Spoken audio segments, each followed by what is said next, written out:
Bezrat Hashem, on continue Da'atud Vuna. On est dans le chapitre 31, de la page Taf Samertet 469. Donc juste pour réviser en quelques mots ce qu'on a dit juste avant, pour comprendre là où on va continuer, parce qu'on est en plein sujet. On avait parlé de Chotam Betor Chotam. Donc il avait commencé à nous expliquer la halakha de Chotam Betor Chotam qu'on retrouve dans le Shulchan Aruch. Dans Yoredea, tu retrouves ça dans quatre sujets. Tu retrouves le Chotam Betor Chotam. C'est que ça soit fermé deux fois. C'est racheter votre Chavit. Chavit, c'est Chalav, Basar, Yain et Techelet. Donc Chavit. Chet, c'est Chalav, c'est-à-dire que le lait qui n'a pas été vendu par un juif ou qui n'a pas été il n'a pas été trait par un juif. Donc tu dois, pour que tu es sûr que ça soit du lait kasher, donc tu as besoin qu'il soit fermé doublement. Aussi pour le vin, la même chose, aussi pour la viande et pour le techelet. La couleur de techelet qu'on met dans le tzitzit, la même chose. Ça c'est selon le pshat. Et dans les mots du pshat, ça s'appelle chotam betor chotam. C'est-à-dire doublement fermé. Chotam c'est un tampon, mais ici c'est une fermeture. Et doublement fermé s'appelle chotam baruch Abba. Donc doublement fermé s'appelle chotam betor chotam. Et on avait expliqué que selon la Kabbalah, c'est quoi ce chotam betor chotam? Comme par exemple le chotam qu'on fait à Ne'ila, ou le chotam qu'on fait par exemple au Shana Rabbah. Donc selon la Kabbalah, on avait dit que ce chotam, c'est le yesod et la malchut de Nugdeza. La malchut de Hatzilut, son yesod et sa malchut. Qu'elle aime al malismor, ils n'ont pas de sphirot, de za qui vont les supporter. Donc c'est cela qu'on doit protéger. Ces deux sphirotes de la malchoute qu'on doit protéger des chitzonim, des samermem et tous les chitzonim, la sitrahra, qui veulent essayer de tirer de ces deux sphirotes de la malchoute qui sont yesod ou malchoute. Donc le premier chotam, ça va être le yesod. Deuxième, ça va être la malchoute. Bon, c'est rien qu'en quelques mots pour nous remettre dans le sujet. Maintenant, on continue, c'est la suite. On va expliquer chacun des deux chotam. On va commencer par le premier. Venatri levaer chotam arishon. Donc le chotam arishon, il est pnimi. Il est intérieur chez Oua Yesod. Comment il s'appelle? Il s'appelle Tzion. On a Tzion Virushalayim. Le chotam qui est pnimi, qui est le Yesod, il s'appelle Tzion. Et le deuxième qui est Chitzon, il va s'appeler Yerushalayim. והנה כמו שיש בחומה תעיר דלתות וצירים לסגור פתח החומה. Donc de la même manière que tu as les portes de la ville, donc tu as la porte et les charnières avec lesquelles tu vas ouvrir et fermer la porte, ça s'appelle Delet, c'est la porte, Tsirim, c'est les charnières avec lesquelles tu vas ouvrir et fermer la porte. Dans toute ville qui a des murailles, tu vas retrouver ça, la porte, ça s'appelle Delet Vetsir, pour fermer la muraille. Parce que si tu laisses ouvert, donc à quoi ça sert la muraille s'il y a un endroit qui est ouvert? Alors pour que tout soit fermé, après que tu as fini la muraille, tu vas mettre des portes. Comme ça on pourra rentrer et sortir de la ville. Ken bechomat anekeva, shiachotam anikra yesod, yeshbo arba dlatot, vishne tsirim, leshte adlatot. Alors il te dit la même chose que dans la ville tu as les portes. Ici, il te dit dans la muraille de la Nekeva, de la Nukba, de ça, dans la Malchut de Hatzilut, dans la Choma, dans la muraille de la Nekeva, qui est le Chotam. Donc ça s'appelle le Yesod. Donc le Chotam, il va s'appeler le Yesod. Donc là-bas, tu vas retrouver 4 portes. Sheshbo Arba Dlatot Veshne Tsirim Lishte Adlatot. C'est-à-dire que tu as les deux Tsirim pour les deux portes. כי כל דלת יש לה ציר, כמו שביארנו למעלה מאמר רבותינו ז"ל, כשם שיש דלתות, etc., car יש דלתות באישה. De la même manière qu'on a des portes de la ville, on a des portes chez la femme. La femme, elle a ce qu'on appelle des portes, c'est des dlatot. שנאמר כי לא סגר דתני בטני, la femme, il n'a pas fermé les portes de mes entrailles. Comme ça, il dit le passouk dans Iyov, dans le 3e chapitre, dans le pasouk, le 10e pasouk du 3e chapitre, Kilo Sagar Dalte Bitni. Il n'a pas fermé les portes de mes entrailles. Ukshem, etc. Car yesh tzirim ba'isha, shene'emar, ki nehefru alea tzirea. Et ça, les tzirim, qu'on dit que la femme, elle commence à avoir des contractions. Contractions, en hébreu, on appelle ça des tzirim. Pourquoi ça s'appelle des tzirim, les contractions? Contraction, c'est tzirim en hébreu. Ah, elle commence à avoir des tzirim, pourquoi? Parce qu'en fait, c'est qu'aviachol que la porte commence à s'ouvrir. Donc tu dis, elle est dilatée de combien? Comme ça, on demande à la sage-femme, et tu lui demandes, et tu dis, elle est dilatée de ça. C'est quoi dilatée? C'est en fait, c'est pour ça que ça s'appelle les tzirim. Les tzirim, c'est les charnières. Donc on est en train de te dire en 2 mots que les portes, ils sont en train de s'ouvrir. Dès que les portes ils vont s'ouvrir, donc l'enfant, il pourra sortir. Venevaer ata inyan delet ahat vetzir echad mimena yuvan hasheni. Tu dis maintenant, viens, on va expliquer une porte avec une charnière qui s'appelle delet vetzir, et tu vas comprendre la deuxième. Donc voyons, on va faire une, tu vas comprendre la deuxième. Ine noda ki be'ed azivug ha'ish mazria tipat loven betoch hayesod shel hanekeva vi mekabelata sham. Donc au moment de la relation, au moment du zivug, au moment de l'union entre l'homme et la femme, il va ce qu'on appelle déposer la semence dans le yesod de la femme. Dans le yesod de la femme, il va déposer la semence. Vehi gamken mazra'at tipat odem. Sa semence à lui, elle est blanche. Ça s'appelle loven. Mais à elle, sa semence à elle, elle s'appelle odem, du mot adom. Parce que pourquoi? Pourquoi elle s'appelle odem? Chas v'shalom, c'est pas le sang nida. C'est pas qu'elle a vu chas v'shalom le sang nida, pas du tout. Après tu l'appelles odem. Odem c'est rouge. Et lui tu l'appelles loven. En fait, la raison, elle est spirituelle. C'est que lui, ça s'appelle les chassadim. Et le chesed, c'est blanc. Donc je l'appelle loven, milachon, lavan. Lavan, c'est blanc. Donc lui, comme il va déposer sa semence qui s'appelle les chassadim, je vais l'appeler loven du mot blanc, lavan. Alors que elle, qui va amener les gvurot, qui s'appelle aussi le man, donc c'est pour ça que je l'appelle odem. Les gvurot, ça vient de la gauche. La gauche, on a dit, la gvura, c'est la couleur rouge. Donc c'est pour ça que je l'appelle odem. Donc ça, elle, ça va s'appeler le man, et lui, ça va s'appeler le mad. Vehi gamken mazra'at tipat odem shehem maim nugbin ve'akol nish'ar sham berechem shela. Et les deux ensemble, ils vont rester dans son utérus, le rechem. Ve'sham mitztayeret ota hatipa behemshech zman ha'ibur. Et donc voilà que là-bas, dans le rechem, il a plusieurs noms, il s'appelle aussi kever, rechem, en français c'est l'utérus. Là-bas, avec le temps, au fur et à mesure de la grossesse, va se développer et se dessiner le fœtus.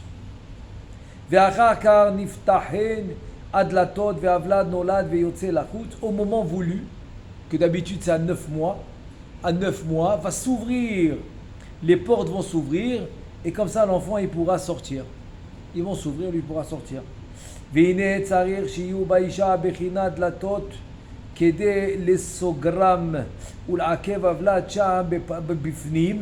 c'est pour cela que tu as besoin dans la femme ce qu'on appelle beprina, une prina de délet, une prina de porte, pour que ça retient l'enfant à l'intérieur qui ne sort pas, pour ne pas qu'il s'échappe et qu'il sort quand la femme elle se met debout, etc. Donc ces portes vont causer fermeture de fermer l'utérus, le rechem. Comme ça l'enfant il pourra rester à l'intérieur. Et comme ça il va rester là-bas jusqu'à qu'il finisse de se développer, de se former, de se dessiner. Vegam tsarir shiyeba koach hametzayer et tsurat avlad. Il te dit maintenant, il faut comprendre une chose. C'est que j'ai besoin aussi de ce qu'on appelle une force de tziyur. Une force de tziyur, c'est une force de dessin. Comme la Gemara dans Brachot, maintenant on va comprendre c'est quoi la Gemara dans Brachot, elle dit en tzur keloenu. C'est quoi tzur? C'est un rocher. C'est ça le pshat dans la Torah. Tzur, c'est un rocher. La Gemara elle dit non, il faut faire la dracha. C'est pas le rocher, c'est pas la traduction du mot. La traduction du mot, tu as raison, c'est un rocher. D'accord, Entsur Keloenu, te dit non, j'ai besoin la dracha. La dracha du mot Entsayar Kelohenu. Il n'y a pas un dessinateur comme notre créateur. Ça veut dire que tout ce que tu vois autour de toi, l'enfant, l'homme, etc., comment il était, c'est un dessin. C'est un dessin du créateur. Et c'est pour ça que le créateur va être nommé dans la Gemara Bebrachot, Tsayar, un dessinateur. C'est-à-dire, il arrive à te dessiner un monde où il est réel. C'est-à-dire que l'homme s'oublie. C'est-à-dire pour lui, il vit un monde réel. Les inquiétudes, il les vit. Les angoisses, il les vit. On dirait que c'est réel. Alors qu'il n'y a rien. Tu angoisses de quoi? Peut-être que ça ne va pas réussir. Peut-être ça va être comme ça. Peut-être. C'est quoi tout ça? C'est des trucs imaginaires. Imaginaire, il n'y a rien. C'est-à-dire que le passé, il est passé. Le futur n'est pas encore là. D'accord? Et qu'est-ce qui te reste que le présent? Alors l'homme, qu'est-ce qu'il vit? L'homme, il vit le passé, il vit le futur. Jamais il va vivre le présent. Et la Torah vient t'enseigner, Vehaya, il faut vivre le Hové. Le Hové, c'est le présent. C'est ça qu'on doit vivre. Parce que ce que tu as dans les mains, c'est le présent. Comment tu vas faire la bracha maintenant? Comment tu vas faire la tfila maintenant? Avec quel kavana? C'est ça le présent que tu dois vivre. Mais pas, tu vas commencer à réfléchir ce que tu as fait hier pendant ce que tu fais aujourd'hui. Ou tu vas t'inquiéter et réfléchir à ce que tu vas faire demain alors que tu es en train de faire quelque chose maintenant. Donc tu dois vivre le moment. Bon, c'est rien qu'une parenthèse par rapport au Vehaya, au Hové, au présent. Donc on dit que le créateur, c'est un tsaya. Donc ce tsiour, il doit être dans l'utérus. Il doit être une force, il doit avoir une force dans l'utérus parce que c'est lui qui va former le fœtus. Veine nodad sheniskar besefer yetzira ki haotiyot domot laavanim ukmo shekatuv sham shalosh avanim bonot shisha batim. Donc maintenant il te dit, pour expliquer ce qu'on vient de voir là maintenant avec les introductions, le loven, le odem, Chassadim Gvurot, le tir vedelet, la porte, la charnière. Et aussi on a dit qu'il doit avoir la force d'un tsiour, qui va aller tsayer, qui va former le vlad.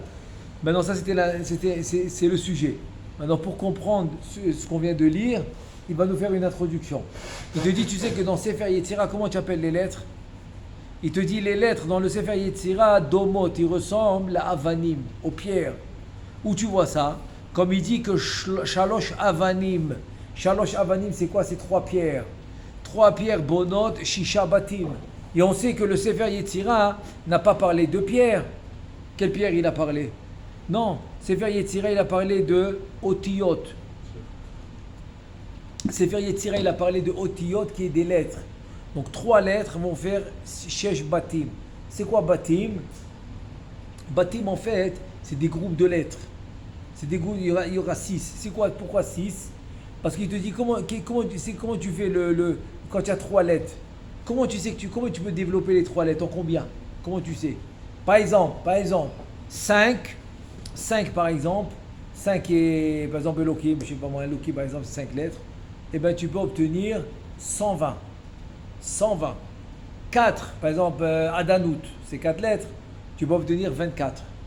3, tu obtiens 6. Pourquoi? Tu fais comme ça, tu fais la première fois la deuxième. Le résultat fois la troisième.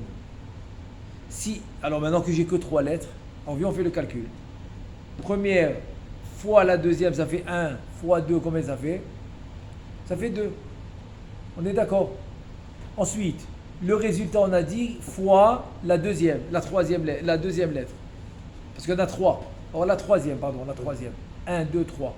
Donc, le résultat qui est 2, fois la troisième lettre qui est 3, voilà, tu obtiens 6. Ça va s'appeler Shesh Batim. Vous voulez un exemple? Je donne un exemple. Tu écris par exemple le mot, on va trouver un mot avec 3 lettres. Par exemple, qu'est-ce que ça peut être le mot avec 3 lettres? Gedi, Eved, Chazak. Non,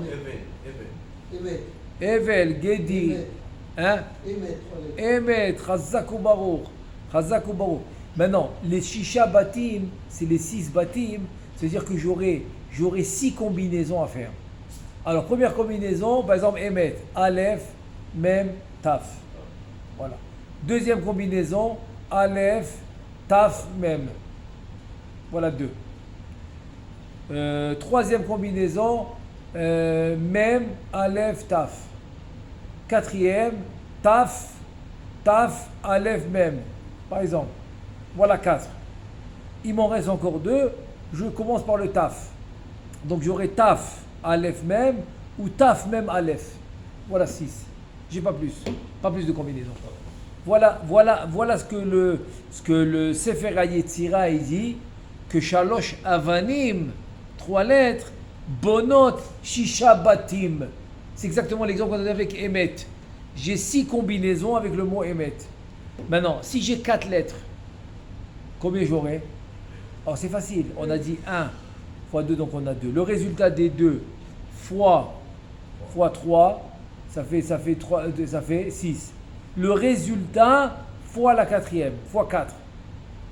Donc le résultat fois 4, ça fait 24. 6 fois 4, 24. Ça fait 24. Donc j'aurai 24 possibilités d'écrire le Hadanout. 24. On a dit que 6 fois 4, 24. Donc j'aurai 4 fois 6, ça veut dire que j'aurai 6 possibilités d'écrire en commençant par le Aleph. Je donne un exemple, ok? Aleph, Dalet, Nun, Yud, normal.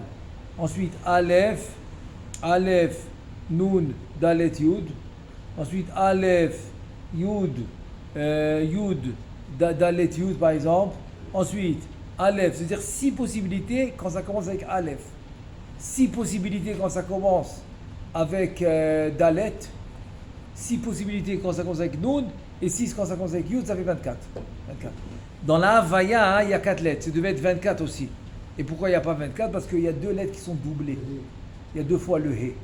Donc tu ne peux pas avoir 24, tu as 12. Tu as la moitié. Ok? Troisième exemple, et après vous continuez tout seul, parce qu'après ça c'est facile. C'est facile, ça continue. Troisième exemple, 5 lettres. Par exemple, Elohim. Donc comment c'est? On a dit que les 2 premiers ça fait 2, fois 3, on a dit que ça fait 6, fois 4, on a dit que ça fait fois 4, 6 fois 4, on a dit que ça fait 24. Maintenant 24, le résultat, fois 5. Et ça te fait 120. Donc tu as 120 possibilités. 120 possibilités d'écrire le mot Elohim. Aleph Lamed, ensuite tu changes les lettres, 120 combinaisons. C'est-à-dire, dans les mots du Sefer Yetzira, ça s'appelle que Shalosh Avanim Bonot Shisha Batim. Si je continue, ça fait 4 Avanim Bonot Esrim Arba Batim. Chamesh Avanim Bonot combien? Me'ave Esrim Batim. Shesh Avanim Bonot. C'est facile. Tu fais 120 fois 6, Razak Baruch. Si je me rappelle bien, ça faisait 700. Fois 6, 720, pardon. Voilà, 720. Voilà, par exemple. Donc, Shisha Avanim Bonot, mais Shvameot Esrim Batim. Voilà, 720 Batim. On continue. Kikol Binyan Gouf. Avlad eno kikol binyan guf avlad eno naasa al yedei kavbet otiyot shel alphabet. Sache une chose, que toute la formation et la construction et la croissance du corps du fœtus se fait qu'avec les lettres, avec les 22 lettres de l'alphabet. Avec les 22 lettres de l'alphabet, ça s'appelle des kelim, donc ça se fait avec naasa el al yedei kavbet otiyot shel alphabeta. De dire le Aleph Bet. Vehem as-seor el ha'isa shel avlad. Donc c'est lui le seor de la Issa du Vlad. C'est qui? C'est les 22 lettres de l'alphabet. De la même manière que le seor, qui est ce qu'on va appeler par exemple la shmarim. On va appeler la shmarim qui va pousser la pâte à fermenter à gonfler, c'est le Seor. Il a fait. Donc qui va faire grandir l'enfant? C'est les Kavbet Otiyot de Alpha-Beta, du Aleph-Bet. Veine Bitchoura Yesh Kavbet Advan. C'est-à-dire que chez l'homme, de Choura c'est le masculin, il y a 22 lettres. Vekulam Nirshemu Venirtemu Bayesot Shelo. Alors, chez l'homme, il y a 22 lettres. Très bien. Tous, ils ont été Nirshemu, Venirtemu, c'est-à-dire ils ont été tamponnés, Bayesot Shelo. C'est-à-dire, où est-ce qu'ils sont les 22 lettres? Dans le Yesod de l'homme. Et dans les mondes supérieurs, dans le Yesod du partsouf masculin. Dans son Yesod, il y a les 22 lettres. Ça. Par exemple, dans le Yesod de Za. Ou par exemple, dans le Yesod, ou dans le Yesod de Abba, qui va donner à Ima. Dans le Yesod de Za, qui va donner à Malchut de Za. Vine Bitchoura Yesh. Pardon? Ok. Vine Bitchoura.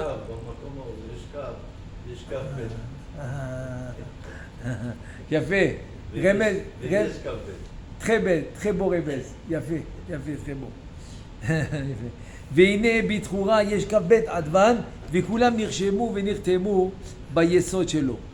Donc c'est ce qu'on vient de dire maintenant. Dans le masculin, il y a 22 lettres. Ils sont tous dans le Yesod du masculin. Ukmo Shekatu Bazoar Kadosh Bepasuk Vaishkav Bamakom Haou. Vaishkav Bamakom Haou Veyesh Kavbet Advan Bamakom Haou. Et qu'est-ce qu'il a vu dans ce pasuk? Bamakom Haou, c'est le Yesod. Vaishkav Bamakom Haou. Haou, c'est le Yesod. Donc Vaishkav, Yeshkav Bet, Otiyot Bamakom Haou, qui est le Yesod. Vekaasher Atiba Yotzed Misham, Yotzed Klula Mikavbet Advan, Shela Yesod Itchoura. Donc voilà, que quand ce qu'on appelle la goutte, la tipa, elle sort du Yesod, elle sort englobée des 22 lettres du Yesod d'Itchoura. Inclus, pas englobé, je pense, c'est pas un bon mot englobé, inclus. C'est-à-dire que, ça veut dire que, il faut savoir, maintenant c'est très profond ce qu'il dit, très profond. Ça veut dire que quand la goutte, la semence, qui va sortir de l'homme, qui va rentrer dans le Yesod de la Malchut, de la Nouk, de la Nekeva, qui va rentrer là-bas, cette goutte, elle comprend et elle inclut les 22 lettres qu'il y avait chez lui. Donc elle reçoit la goutte du masculin avec les 22 lettres, qui va s'associer, on a dit, avec la tipa, la goutte qui vient d'elle. Donc ça va s'associer. Mais ce qui vient de chez lui, ça inclut les 22 lettres. Chez la Yesod Itchoura vechen akavbet advan, sheba nukba nirshamim venirtamin bayesod shela. Il te dit la même chose. Que les 22 lettres, qui sont chez la Nekeva, nirshamim venirtamim bayesod shela. וכאשר טיפת הזכר נכנסת שם, היא מתעכבת שם ומצטיירת בכוח אלו הכבד אדוון. Et voilà maintenant que quand la goutte du masculin va venir, la semence, elle va s'associer avec la sienne, donc les 22 lettres qui sont venues, ça va former, dessiner, faire grandir, etc. le Vlad, le fœtus. Il y a une différence entre le Kavbet de l'homme et le Kavbet de la femme. Oui. Parce que je n'ai pas suivi, est-ce qu'il y a une différence? Oui, il y a d'abord même dans les lettres, il y a une différence. Il y a les lettres masculines et les lettres féminines aussi. Même dans les Shemot HaKodesh, il y a ça. Par exemple, dans Yud Ke Vav Ke, le Yud et le Vav, c'est des lettres masculines. Le He et le He, c'est des lettres Nekeva, féminines.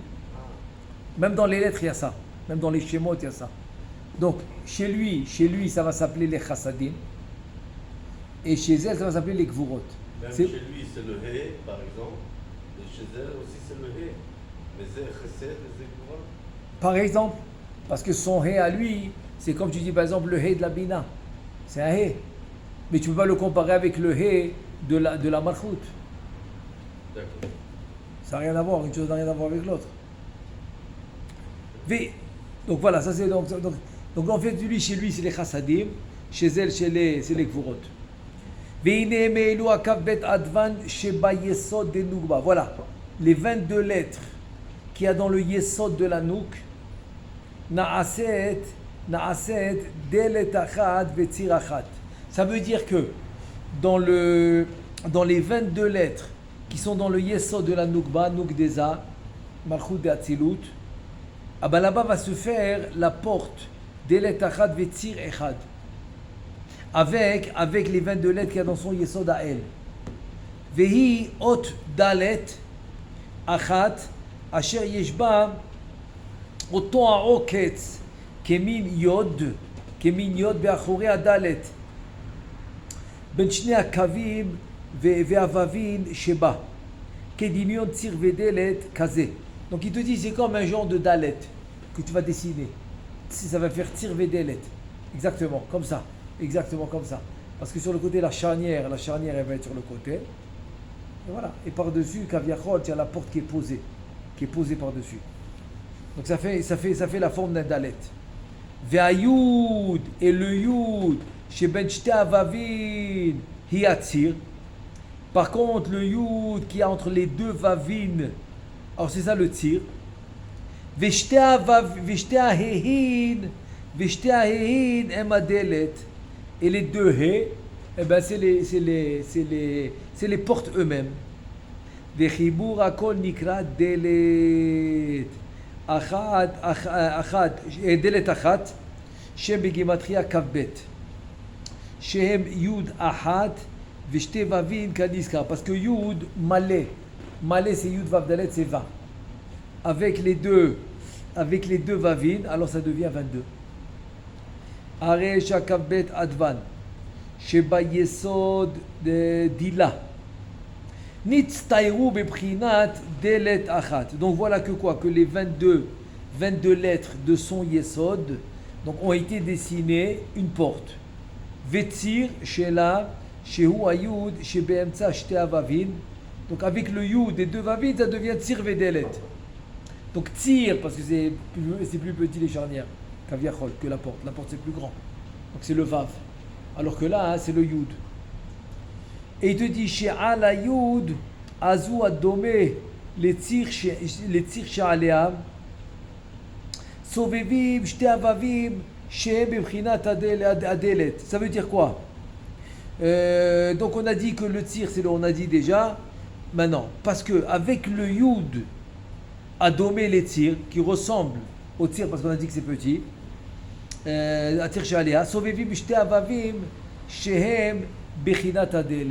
donc voilà, les deux vavim, ça va être les delet.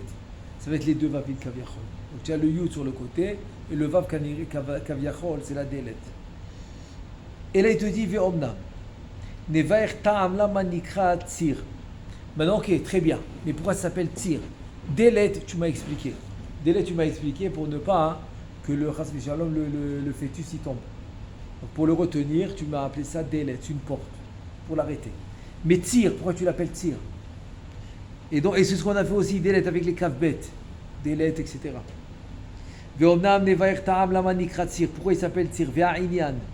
Ki tir begematria shin shel shaddai. Shehu ha-yesod shel ha-nekeva anikra shaddai. Il nous dit le Rav, pourquoi ça s'appelle tir? Il dit parce que tir, c'est quel gematria tir? Facile, tu fais le compte. Ça fait 300. Pourquoi? Tzadik c'est 90, Yud c'est 10, ça fait 100. Et Resh, tir c'est Resh, ça fait 200. Donc ça fait 300. En tout, ça fait 300. Donc tir begematria shlosh meot, c'est le 300, c'est le shin du mot Shaddai. Du mot Shaddai, Shehu ha-yesod shel ha-nekeva anikra Shaddai. Parce que ça c'est le yesod de la nekeva qui va s'appeler Shaddai. Ou beshin zu, yeshla shlosha kavin. Shlosha kavin shela. C'est-à-dire que dans ce shin, yeshla shlosha kavim, c'est quoi le shin? Comment il est composé? Il a 3 têtes, mais il a aussi, juste après les têtes, il a comme des vavim. Donc le shin, il va être composé de 3 kavim. 3 kavim, des vavim, c'est des 3 vav. Shem bechinat chagat anirsham bayesod. Venim shechu elea sham mina avot ha'elyonim chagat Shehem Shalosh Vavin. Donc il te dit ce Shin. En fait, pourquoi le Shin il a reçu 3 Vavin? C'est ça la question. Il dit il les a reçus des Avot. Avotenu Akdoshim. Parce que c'est le Chagat. Chesed Gvura Tiferet, c'est Avot. Pourquoi c'est Avot? C'est Avraham, Yitzhak et Yaakov. Ça va, Yitzhak et Yaakov. Anirshavim Bayesod Venim Shechu Eleha. Donc, ça va passer au Yesod. Du Yesod, ça va passer chez elle. Mina Avot Elyonim, Ragad ou Shehem Shalosh Vavin. Veze Sheneemar. Et là maintenant tu vas comprendre le passou. Waouh, le passou qu'on a lu ce matin pour Rosh Chodesh. Az Yashir Israël. Là-bas c'est écrit Be'er Chafaru Sarim Karua Nedive Ha'am Shehu Bechinat Yesod Shebenugba Ama'ale Ma'im Nugbin Vehi Be'era Shel Miriam Sheneemar Ali Be'er Enula Ki Yesod Azeh Eno Bolet Ki Yesod Azeh Eno Bolet Ki Yesod Azachar. C'est le contraire. Le Yesod de la femme, c'est le contraire. Il n'est pas bolet. Onam hu shakua bechafira kemin be'er ma'ale ma'im mitata le'el.